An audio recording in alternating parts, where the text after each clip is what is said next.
Dear students, in this video, we are going to study the next cellular structure, the plastid. And this plastid is a unique feature of all the plant cells, and it is also present in the protists that we call as euglenoids. But it is absent in animal or the fungal cells. Now let's study about its structure and its function. Here I have drawn a few structures like there is a leaf, fruit, flower or the underground stem, the potato. And we have to link all these structures with this cellular organelle, the plastid. You all have studied in lower classes that color of leaf is green because of presence of a pigment known as the chlorophyll. And this chlorophyll is essential for photosynthesis process. But have you ever wondered where this chlorophyll is located in a leaf? Now about these two structures, the fruits are of various colors and same is with these flowers, they are also of various colors. Who is imparting these attractive colors to fruits or flowers? We have to study in this lecture, and we also have to study who is helping this potato or the turnip or the onion, ginger, any structure which is storing the food, who is helping these structures to store that reserve food. All these structures, their functions, they are linked with cellular structure, the plastid. Plastids are classified as the chloroplast, chromoplast or the leucoplast. Chloroplasts are the special type of plastids which are green in color. Means if this leaf is green, obviously it is because of presence of chlorophyll, but that chlorophyll is present in this cellular structure, chloroplast, a type of plastid. Likewise, these fruits or flowers are of various colors because of presence of pigments, carotenes and xanthophylls. But where these pigments are located? They are located in a special type of plastid, the chromoplast. And how these potato cells, they are able to store food because of presence of a special type of plastid, the leucoplast. So plastids can be classified as chloroplast, chromoplast and leucoplast. First of all, let's study about this leucoplast. Leucoplast is a structure. Here I have drawn a leucoplast, this cellular structure, and you can see that it is a double membranous structure. ये जितने भी plastids हैं जिनकी वजह से leaf green नज़र आती है या फ्लावर्स या फ्रूट्स आपको अलग कलर के नज़र आते हैं, या जैसे कि यहाँ पर हम ल्यूकोप्लास्ट की बात करें, ये सभी डबल मेम्ब्रेनस स्ट्रक्चर हैं। तो प्लास्टिड के बारे में सबसे पहला पॉइंट जो आप नोट करेंगे कि ये एक डबल मेम्ब्रेनस ऑर्गेनेली है। Okay, all the plastids are of they are having two membranes, double membranous structures. यहाँ पे हम आपको ल्यूकोप्लास्ट के बारे में बता रहे हैं। तो जैसे ये एक ल्यूकोप्लास्ट बनाया गया है और आप इसमें यहाँ पर दो मेम्ब्रेन्स देख सकते हैं। This is the outer membrane and this is the inner membrane. और इस पूरे ल्यूकोप्लास्ट में आपको यहाँ पर एक स्पेस दिख रही है और इस स्पेस में एक सेमी फ्लूइड मैट्रिक्स है। ओके, और यहाँ पर आपको कुछ मेम्ब्रेनस ऐसे फ्लैट ट्यूब जैसे स्ट्रक्चर्स दिखाई दे रहे हैं। इन फ्लैट ट्यूब जैसे स्ट्रक्चर्स को हम कहते हैं lamellae. These are known as lamellae. Now, this leucoplast can be of three types. इसको आप तीन तरीके से क्लासीफाई कर सकते हैं। It can be classified as amyloplast. It can be classified as eleoplast, or it can be classified as aleuroplast. Now, what is basis of this classification? Why we are calling the leucoplast as amyloplast, eleoplast or aleuroplast? तो leucoplast के बारे में सबसे पहला point आप note कर सकते हैं कि ये फूड स्टोरिंग प्लास्टिड्स होते हैं। These are the food storing plastids. And जिस टाइप का फूड होता है, leucoplast is going to store the food, but the type of food will decide what will be the name of that leucoplast. जैसे अगर यहाँ पर starch एक reserve food material है, if the leucoplast is storing the starch as food reserve, it is known as amyloplast. अगर fat एक reserve food material है तो आप इसे कहेंगे इलेओप्लास्ट। और अगर रिजर्व फूड मटेरियल प्रोटीन है, in that case that type of leucoplast is known as aleuroplast. तो जैसे यहाँ पर पोटैटो की बात चल रही है, पोटैटो में जो फूड है, सेल्स में जो फूड है वो स्टार्च के फॉर्म में रिजर्व रहता है। तो there is a reserve food material in the form of starch. तो इस पूरे पोटैटो में जितनी भी सेल्स हैं उनमें जो ये ल्यूकोप्लास्ट आपको नजर आएंगे, उनमें कौन से टाइप के ल्यूकोप्लास्ट रहेंगे? They will be of amyloplast.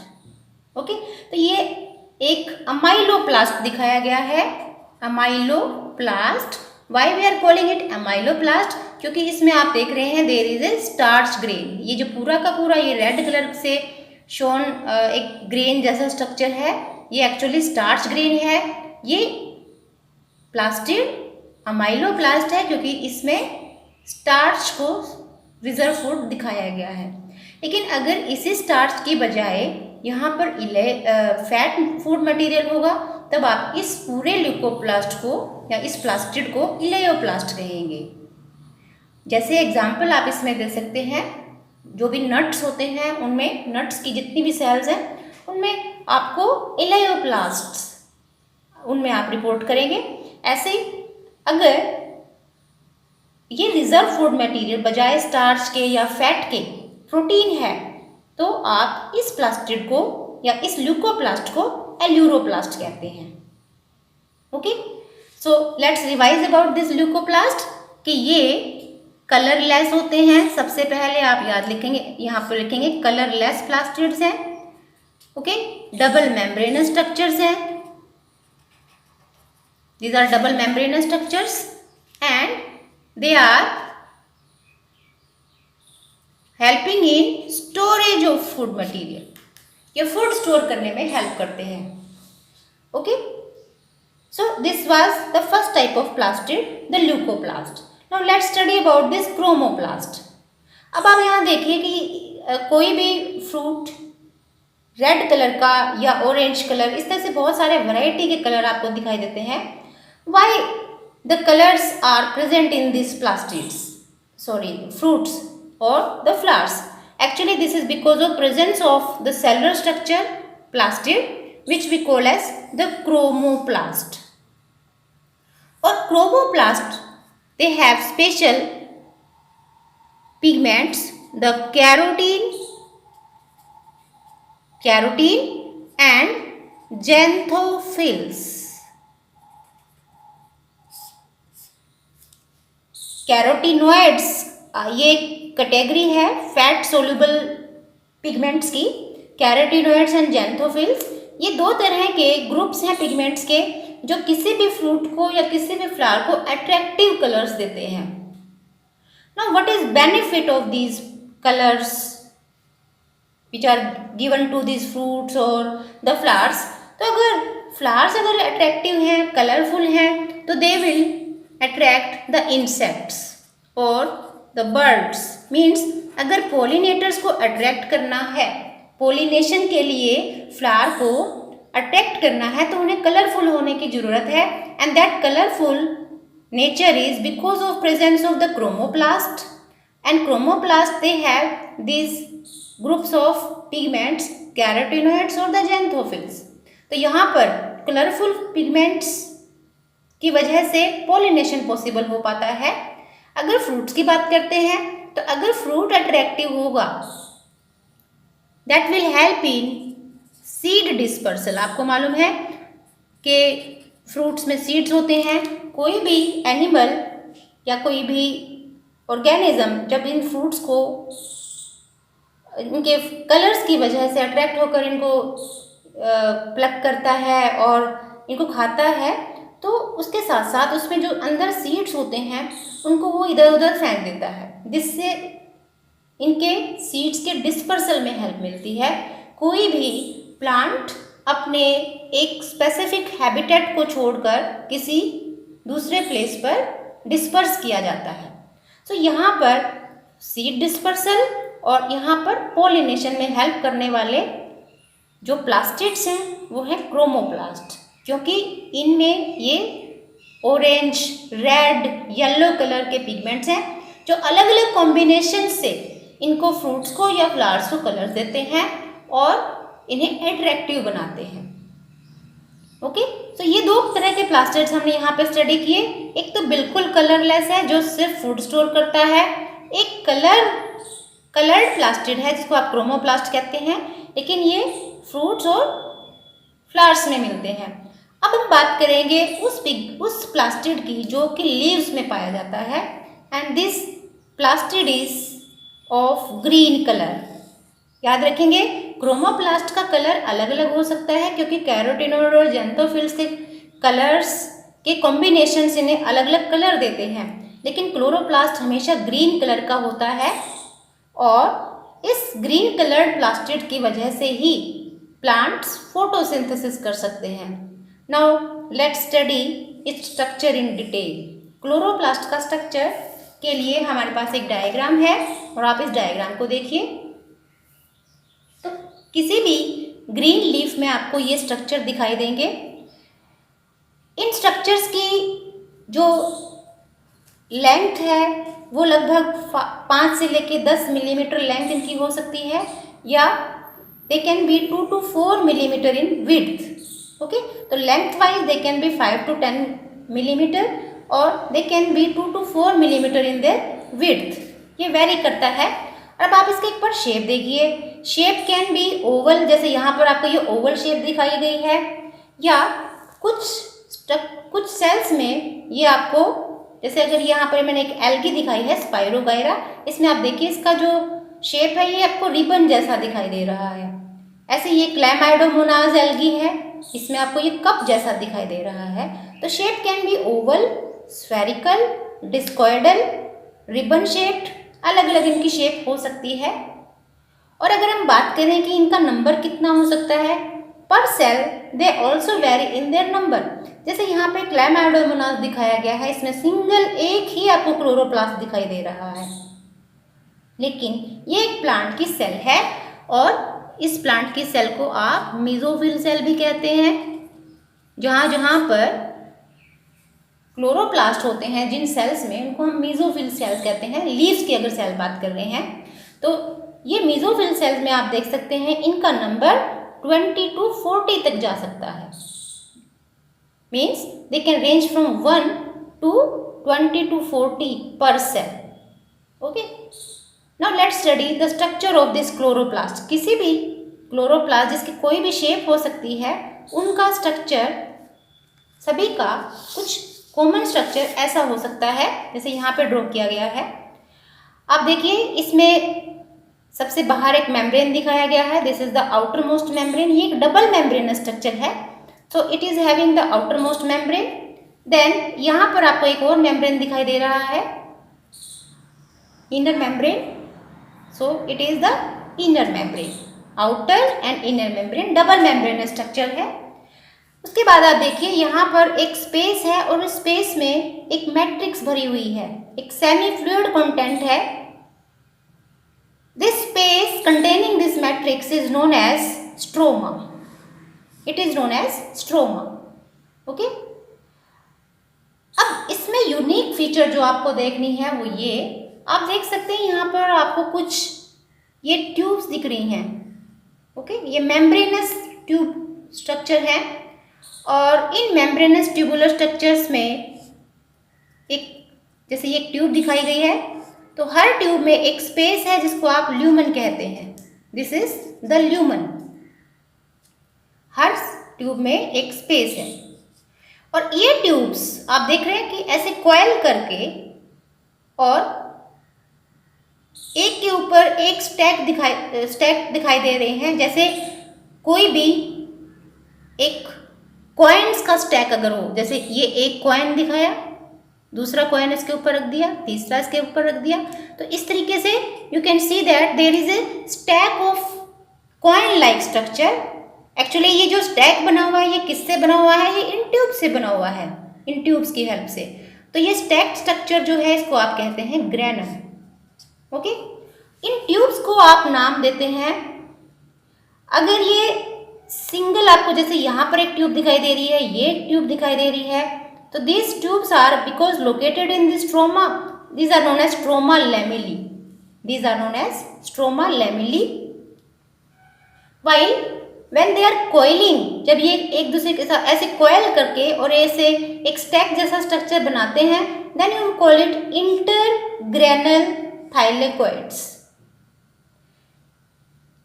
ये पूरा स्ट्रक्चर जो आपको दिखाई दे रहा है, स्ट्रक्चर ये जिसमें ट्यूब्स एक दूसरे के ऊपर कॉइन के जैसे दिखाई दे रही हैं, इसको तो आप कहते हैं granum, this is granum.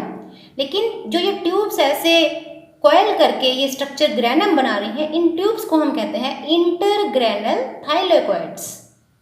Okay, तो ये तो ग्रेनम हुए, और ये ग्रेनम ट्यूब से बने हुए हैं जिनको आप थैलेकोइड्स कहते हैं। थैलेकोइड्स, एक ग्रेनम का थैलेकोइड दूसरे के साथ कनेक्टेड हो सकता है, जैसे यहाँ पर हमने इनका कनेक्शन दिखाया है, एक ग्रेनम दूसरे ग्रेनम के साथ कनेक्टेड है, किस ट्यूब के साथ? स्ट्रोमा लैमेली के साथ। Okay, and also you can see that there is a circular chromosome. ये बिल्कुल वही एक फीचर है जो आपने माइटोकॉन्ड्रियन में भी नोट किया था, दे हैव सर्कुलर डीएनए। आप याद कीजिए, हम यूकैरियोटिक सेल पढ़ रहे हैं, यूकैरियोटिक सेल में न्यूक्लियस अभी हमने स्टडी नहीं किया है, लेकिन उसमें आप देखेंगे the DNA will be of circular, not of circular shape but it will be of linear. ऐसा लीनियर आपको क्रोमोसोम दिखाई दिया जाएगा। डीएनए सर्कुलर नहीं होता है, लीनियर होता है। लेकिन यूकैरियोटिक सेल्स में ही माइटोकॉन्ड्रियन और ये जो क्लोरोप्लास्ट दिखाई दे रहा है, ये दो ऐसे स्ट्रक्चर्स हैं जिनके पास सर्कुलर डीएनए होता है। ये सर्कुलर डीएनए दिखाया गया है जिसमें कोई भी एंड फ्री नहीं है, ऐसे ये एक डीएनए दिखाया गया है, circular DNA. And you can also notice that there are ribosomes. यहाँ पे आपको चेन दिखाई दे रही है, polyribosomes, and again they are of 70S type.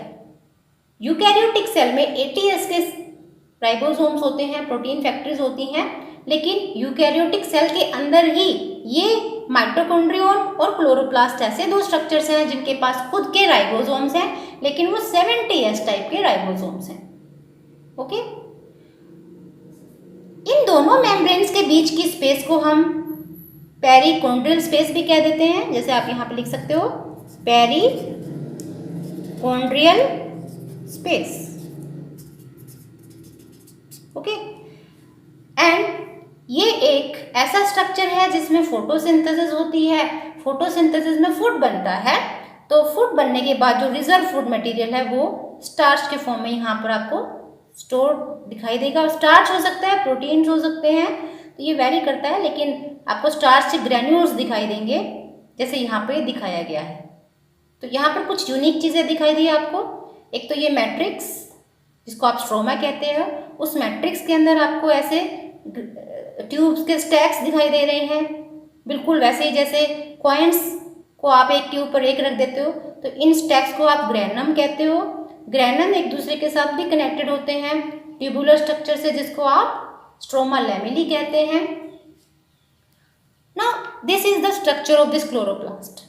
इसका फंक्शन अगर हम बात करें तो ये एक ऐसा स्ट्रक्चर है जो आपको लीफ की सेल्स में नजर आता है। You all have studied that leaves are green because of presence of chlorophyll pigment, एक ग्रीन कलर का पिगमेंट।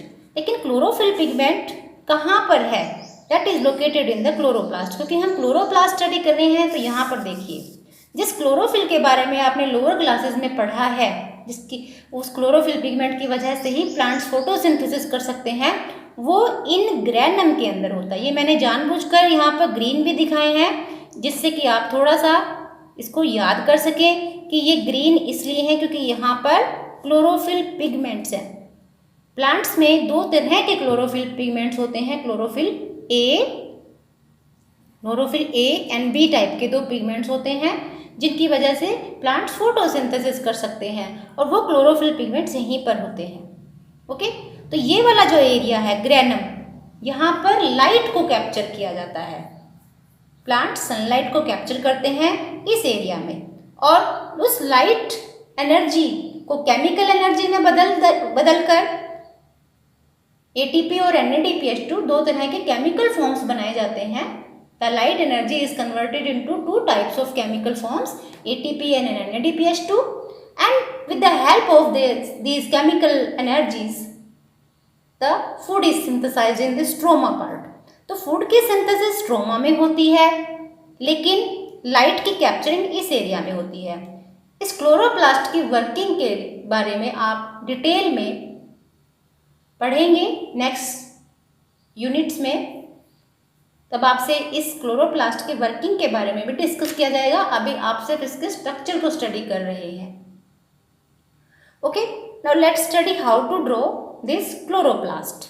देखिए, इसको बनाने के लिए जैसे सबसे पहले हम अभी आपसे बात हुई कि it is A double membrane structure, तो सबसे पहले आप इसका बाहर का आउटर मेम्ब्रेन हम बना लेते हैं, and there is inner membrane. Okay, there is a matrix stroma, आप इसको लेबल करो outer membrane, this is outer membrane, this is inner membrane, इसको आप लिखेंगे स्ट्रोमा, ये मैट्रिक्स है।